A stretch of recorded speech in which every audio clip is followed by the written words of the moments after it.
You're supposed to live a full life, and I'm here to help you do that. I'm Royal, and this is Life Support TV.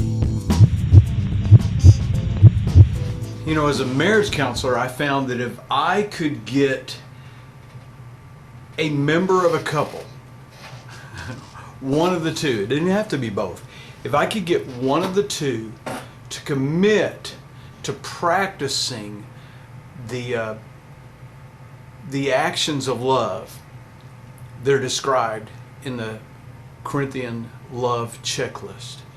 If one person, obviously the ideal would be if two people were willing to do that, but if one person in a relationship is willing to unselfishly be patient and be kind and not jealous or boastful or proud, or if that person's willing to not demand their own way and to not be irritable and to not keep record of the things that the other person does wrong and hold them against them, but to never give up and to never lose faith and to be hopeful for that relationship.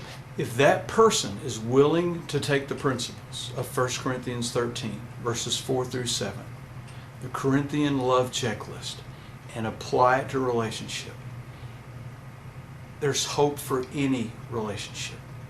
I'll give you a great example. I had a guy one time come to me for counseling, and he had been separated from his wife for 2 years. It was a pretty brutal separation at first, and then it was just completely quiet. There was no connection at all, and they had gone on like that, living separate for about 2 years, and one day he got the papers. She went ahead and she filed. The next Sunday, he was sitting in church and just felt very convicted that he needed to do something to save his marriage. So he came to me for counseling, and I said, look,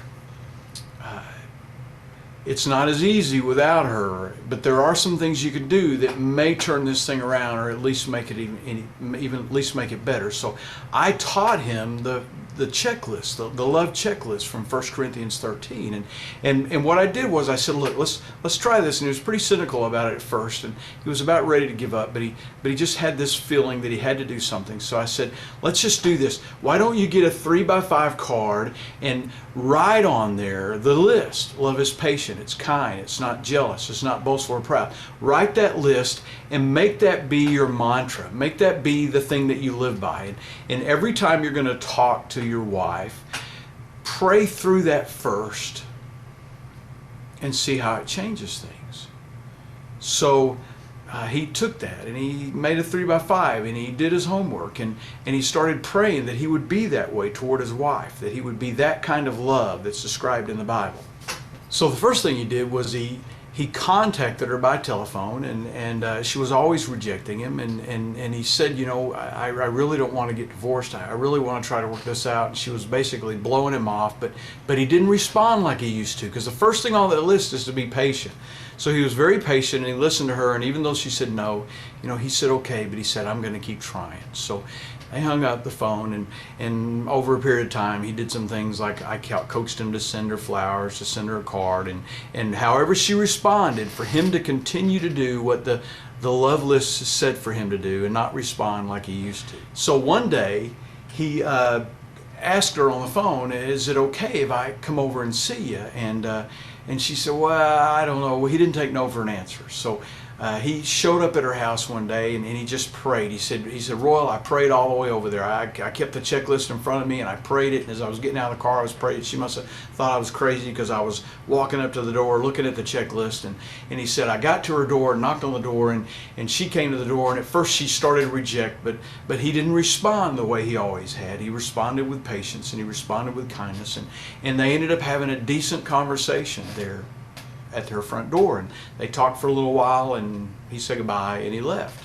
Well, a few days later he showed up again and brought flowers or brought candy, and this time they talked and they got a little friendly, and he could even tell it was affecting her emotionally, and she even asked him in, and he said, you know, are you sure? And she said, yeah. And they went in and they talked a little bit, and something happened in the middle of it, and they got a little bit of a anxiety going, and he got up and left. But again, he didn't act like his old self. He stayed patient. He stayed kind. He was practicing and praying through the love list.